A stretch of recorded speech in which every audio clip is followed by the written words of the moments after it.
Michelle Gracie, and you're watching MissManizer.com. All right, ladies, let's talk about the color red. Yes, this is the color of love and the color of the bottom of your favorite heels. And probably, if you have those heels, it's the color of your bank account. Nothing is worse than being in the red with debt mounting and your credit score dropping faster than your draws after a hot date. Or your skirt. I think that sounds better. According to the Federal Reserve, consumer borrowing rose by $17.1 billion from April to May. This represents the largest one-month gain in credit card debt in more than 4 years. Although consumer borrowing is still below where it was before the recession, these statistics are not warming. Financial responsibility will lead you to financial freedom, and that is why I brought in Ritu Hassan, an entrepreneur, a banking expert and banking attorney, to help us with all kinds of problems that we may have when it comes to spending money. So what is the biggest mistake that ladies make when it comes to spending money? I know I've been in this boat. I'm sure most of us have. I think it's emotional spending. Okay, so emotional spending meaning that you just got dumped by your boyfriend and you run out to buy a new pair of shoes because you think that's going to make you feel better. Pretty much, or you have a bad day at work and you think that that new pair of Pradas is somehow going to fix everything. Right.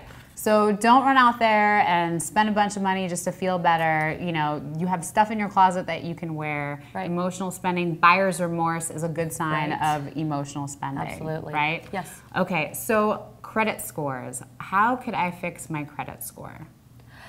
Well, one thing that I've done is, in the past, I've ordered my credit report from the credit bureaus, gone through to see if there's anything inaccurate, dispute it. Okay. What are some of the bigger credit bureaus and how can we find them?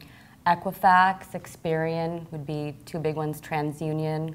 Okay, and so we go online, we fill in whatever we have to fill in, Sure. and then if there are things that have trickled on there that are from the past that maybe were not correct, we just send in faxes or letters disputing them? You could. You don't even have to go through that much. There's an easy online process. You click a few buttons. It's pretty self-explanatory. Dispute it. I mean, I would do it online. Okay. Yeah. Some people don't even know what a good credit score is, so what should we shoot for? You know, the higher the better. Right. Right? An 810 would be great, but Something I would say for. 700 would be something to shoot for. That would be a good target to shoot for. Okay, so I'll shoot for the 700s. Okay, how many credit cards are too many? I think 3 to 4 is good. Okay. You've got to be using your credit cards to show creditors that you know how to responsibly use credit. If you don't use any credit cards at all, that could affect you as well. Okay. So 3 to 4, definitely use more than one of them. Okay. Use, I would say, 30% or less, and Because pay them off. Because if you use the whole credit amount that they give you, that also is a red flag, right? I think it would be. I think that it looks like you're living entirely off of credit. Right. And we don't want to do that at all. Okay, so how much of my paycheck should I set aside for rainy days or for our futures? It would be good to get yourself to a place where you can live for 3 months. You know, if you didn't have any job. God forbid something were to Right. happen. And, you know, you may not be anywhere near the 3 months of savings, but try to tuck aside 10% of what you're earning to get there. Okay. And again, the more the better, but at least try to get to 3 months. Yeah, that's really good advice, and it's doable. You're not saying a year or 6 months. You're No. saying 3 months. Yes. Give yourself 3 months. Give yourself cushion. Yes, and that money that you were going to pay on the handbag, Right. put it into your savings to get you closer to the 3 months. Exactly. Just because that handbag is for sale doesn't mean that you should buy it, ladies. Ritu, thank you for joining us, and on to financial freedom. Well, there you have it. A few tips to take control of your finances. Oh, but we're not done there. What is the single biggest complaint men have when getting serious? You guessed it, women and their debt.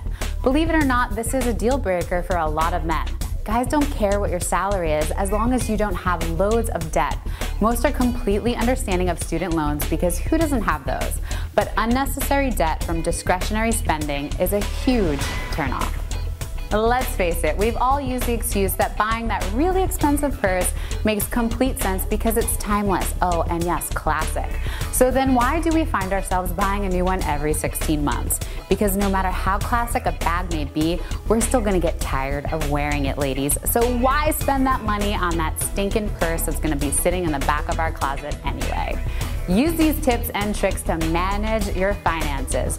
Be attractive, don't overburden your man or overburden your own bank account. And finally, control your spending and be financially free, ladies. This is Michelle Gracie with MissManizer.com.